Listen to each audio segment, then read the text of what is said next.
Hello guys, dahil nga sa sobrang init ngayon at wala naman akong panggala papunta sa mga malalamig na lugar, kaya naisipan ko na lang guys na sumama dito kay Papa na pumunta sa may bukid at doon mangunguha kami guys ng buko para meron kaming maiinom na something refreshing. At ayan guys, andito nga po pala kami sa may barangay Puro at dito po kami mangunguha ng buko. And mangunguha na rin pala kami dito guys ng gabi para meron kaming pangtinda sa susunod na week. Kasi matagal na rin kami hindi nakapagtinda.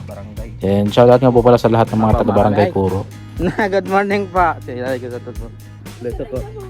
Duman po sa may umamay po. Duman sa may umamay. Mailing-iling na po. Magkaya tataw sa mo magkuma. Mailing lang po ate. Good morning po. Ayan lang. Shoutout kila kuya. Nangangan po. Oh, gayon.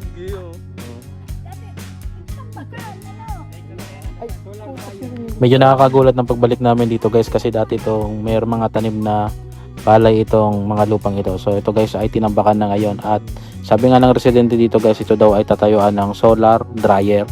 Para po yan sa mga farmers siguro kasi yung solar dryer ay ginagamit po siya sa pagtuyo po ng mga palay. So syempre guys, ang palay, pag hindi naman yung pagka-harvest nila ay ano na agad yan, gagawin na agad ng bigas. So meron isang proseso kung saan tinutuyo muna yan. And yun, gusto ko lang i-congratulate at pasalamatan nyo nakaisip niyan kasi malaking improvement yan, malaking tulong yan para sa mga farmers natin na nahirap sa pagpapatuyo ng kanilang mga inaning palay. So yan guys. Upgraded na pilapil.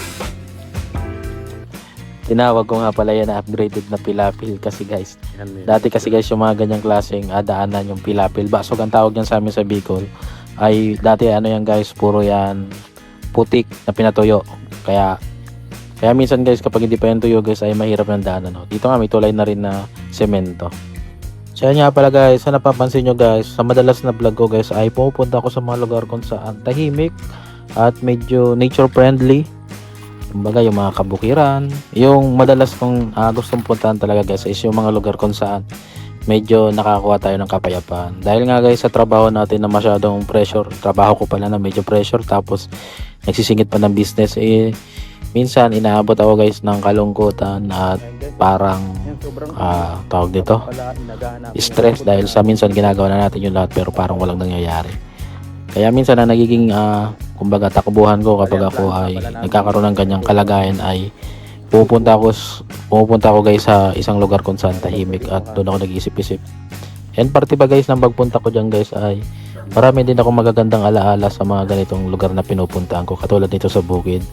So syempre ako batang 90s ako guys and nung panahon kasi isa sa mga libangan namin ay pumunta sa bukid, manghuli ng isda, manguha ng gagamba at kung ano-ano pa. Kayo guys, kung na-experience nyo to, ano yung pinakamasasayang alaala guys na gusto nyong balik-balikan nung kayo guys ay gumagala sa mga ganitong klase ng lugar? O kasi yung pinakamasasayang alaala ko dito is yung kasama ko yung mga kaibigan ko habang manguhuli kami ng mga gagamba, isda, manguha ng mangga, manguha ng buko at kung ano-ano pa guys. Pero ngayon, nakakamiss na kasi yung mga kaibigan ko halos lahat sila ay di ko na rin nakikita and then may kanya-kanya na rin mga ginagawa. So merong mga pagkakataon nga sanang maanyayaan sila magkaroon uli ng banding sa mga ganitong klaseng lugar. Kasi masaya rin yun balikan yung mga dating simpleng buhay. So ayan guys, nakarating na kami dito sa may lupa ng aming kamag-anak and ang una kong gagawin muna ngayon guys ay magpapalipad muna ako ng drone. At ayan guys, so panoorin nyo muna guys yung aerial shot natin dito. And then mamaya magpapakita pa ako ng ilan mga drone shot. So sa ngayon ito muna guys.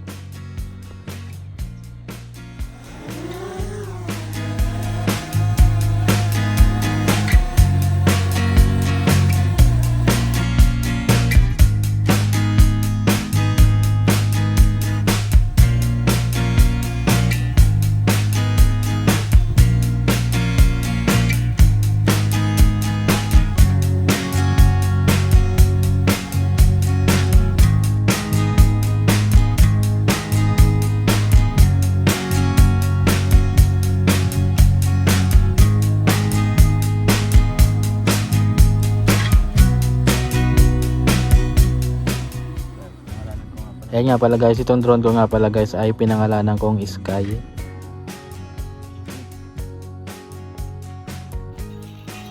na tong guys.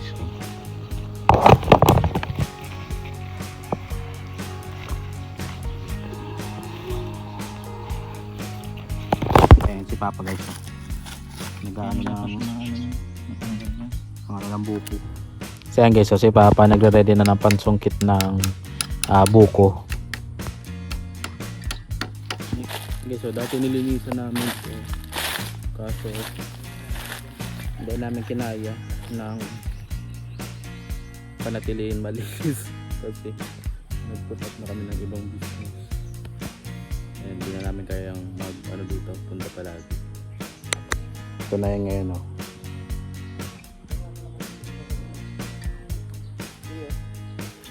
So habang naghihintay-hintay ako sa ginagawa nila doon ay gagawa muna tayo ng cinematic video. Gagawin natin cinematic video. So ito na lang.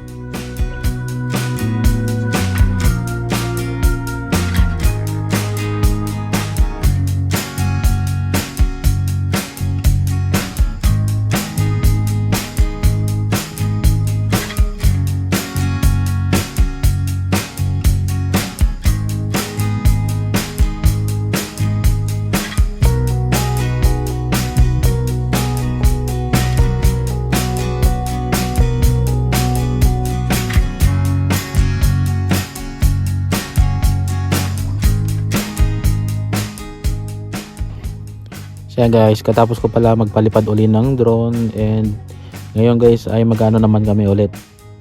Kakain-kain muna kami nitong nakuha namin buko.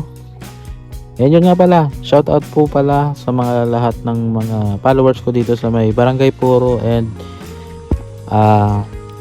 sa mga nakaabot sa ditong video guys at napapakinggan pa ako dito guys sa ginagawa kong vlog ay kung nakabot kayo dito guys ay i-type nyo lang guys dyan ng gusto ko ng chili oil. Type nyo lang dyan gusto ko ng chili oil. And then yung first 10 na makakapag-type dyan ay hindi pwedeng magkamag-anak ay bibigyan natin ng chili oil. So sa ngayon guys ay mga taga-puro muna. Mga taga-puro. Yung unang 10 mag-comment dyan ng chili oil ay yun, bibigyan natin sila ng chili oil guys. So yun nga pala guys yung buko, sarap talaga ng fresh na buko. So buko juice, sarap. Ayun nga pala guys, ang mga nagtatanong nga pala guys kung bakit hindi pa ako nakakapagtinda. Ang dahilan guys ay yun, magawa muna kami ng pera para pang kapital sa pagtinda. So nag-mess up tayo ng nagkaroon tayo ng kalugihan and mahirap talaga kapag nag-i-execute ka ng isang business na swertihan talaga. Sa business kasi guys hindi naman yan palaging bumagad, pero dahil nga sa ayan, pero laban lang. Pero ang maganda ay nasimulan na natin and then meron na tayong mga bagong client at ngayon ay makakabawi na. Sobrang hirap lang talaga nung nakaraan. 3 buwan kaming problema sa mahinang benta and then nakapag-invest kami ng mga gamit na may kamahalan, mahal talaga. Tapos hindi siya naging kumbaga effective sa pagpapalago ng business and then ayan nga, nag-cost lang ng malaki. And hindi na yun, para pag-usapan pa importante ay may bago tayo, may strategy tayo at marunong na tayo sa unang pagkakamali and ngayon guys ay magkakaroon na tayo ng magandang magandang paraan para itaguyod ulit ng maayos yung ating mga negosyo o kaya ating mga pinagpapaguran. And biyaya nga rin pala guys dahil yung isa kong create na YT channel ay nasa kalahati na ng kanyang requirement para ma-monetize, and then yung isa ko rin guys na account din sa Shopee ay kumikita na. Hinihintay na lang natin mag-pay out at makakabawi na tayo sa ating mga naging kalugihan. And yun nga pala guys, sa mga gusto pang mag-reseller ng aming chicken fillet, meron na lang akong 2 slot para para sa taga Kanaaman. And ayun, sa mga nakabot itong video siguro yun ay pa-priority ko. And ayan, maya uli ako magdadaldal guys, at panoorin nyo lang muna ito guys, ating drone shot dito. So nag drone shot uli ako dito guys, at ayan silipin nyo guys yung ganda nitong lugar dito sa may Barangay Puro. So hindi pa ito yung kabuuan kasi meron akong ginawa ditong isang video dito sa Puro, and dito guys yung isa sa mga lugar na hindi ko pa napuntahan. And ayan, explore natin ng kaunti itong lugar na to.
Pala yun. So yan guys, time to go na.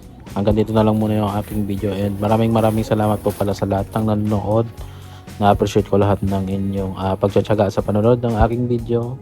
Later ay gagaling din tayo sa pagbablog, and then mas magiging maganda pa yung ating magagawang vlog. And then sana huwag nyo kong kalimutan supportan sa aking ginagawang vlog dito sa Kanaaman. So hanggang dito na lamang guys. God bless you all, and see you on the next video.